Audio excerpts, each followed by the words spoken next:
વ્યવસાય ખેતી, તમારા ખેતી બરાબર. પણ તો તમે અમારા જેની મુલાકાતે આવે છે એટલું જ કહું, તારે ઘરે જઈ અને મમ્મી પપ્પાને એક સલાહ કે આપણે ખેતી કરીએ છીએ, પણ ખેતીની અંદર જે આપણે રાસાયણિક ખાતરો અને ઉપયોગ કરીએ છીએ એ ઓછામાં ઓછો કરીએ. કારણ કે રાસાયણિક ખાતરો અને જંતુનાશક દવાઓનો જે આપણે વધુ પડતો ઉપયોગ કરીએ છીએ એનાથી શું થાય છે, આપણા શરીરને નુકસાન થાય છે. અને આવનાર સમયની આવા રાસાયણિક ખાતરો અને દવાઓને લીધે આપણે વધારે નુકસાન ના ભોગવવું પડે, એટલે આપણે ઘરે બધાને એવી સલાહ આપવાની કે જે આપણે યુરિયા ખાતર નાખીએ છીએ અને મચ્છર મારવાની કે જે તે દવા છાંટતા હોય છે એનો શું કરવા જોઈએ, ઓછો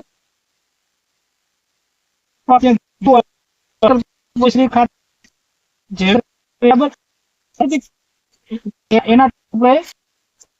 ધ્યાન આપવાને આધારિત જે ખેડાય છે એ ખેતી ધ્યાન આપવાનું. તો આપણે શું એક સારી નથીનું કે રાસાયણિક ખાતરોનો ઉપયોગ રાસાયણિક ખાતરનો ઉપયોગ અને